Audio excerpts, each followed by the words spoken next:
कोकणातल्या लाखो भाविकांचं श्रद्धास्थान असलेल्या सिंधुदुर्ग जिल्ह्यातील आंगणेवाडीच्या भराडी देवीची जत्रा आता अवघ्या काही तासांवर आली आहे। आंगणेवाडीच्या भराडी देवीचा उत्सव उद्या साजरा होणार आहे। मसुरे गावच्या आंगणेवाडीतली भराडी देवी ही मूळची केवळ आंगणे कुटुंबियांची देवी आहे। आंगणे कुटुंबियांचं खासगी मंदिर असा फलकही भराडी देवीच्या मंदिराबाहेर लावण्यात आलाय। पण भाविकांची या देवीवरची श्रद्धाच इतकी मोठी आहे की देवीचं मंदिर हे दर्शनासाठी सर्वांना खुलं असतं। त्यामुळे सर्वसामान्य भाविकांचं राज्यातील बडी राजकीय नेते मंडळीही वर्षानुवर्ष भराडी देवीच्या दर्शनासाठी धाव घेत आहेत। मुख्यमंत्री एकनाथ शिंदे यांच्यासह त्यांच्या मंत्रिमंडळातील अनेक सहकारी हे उद्या भराडी देवीच्या दर्शनासाठी येणार आहेत। पाहूयात त्याच पार्श्वभूमीवर आमचा प्रतिनिधी सदाशिव लाडने घेतलेला यात्रोत्सवाचा आढावा।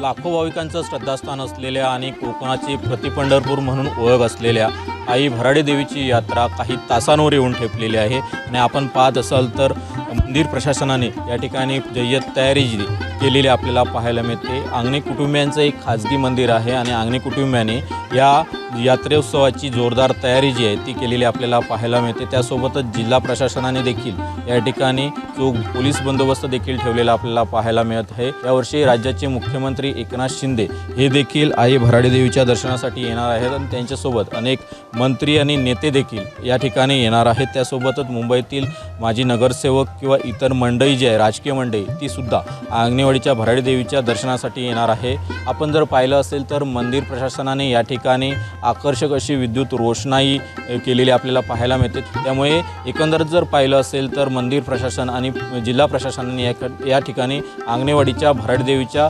यात्रेची जय्यत तयारी जी आहे ती केलेली आपल्याला पाहायला मिळते। कॅमेरा पर्सन सुरेशसह सदाशिव लाड, एबीपी माझा, आंगणेवाडी, सिंधुदुर्ग। एबीपी माझा, उघडा डोळे बघा नीट।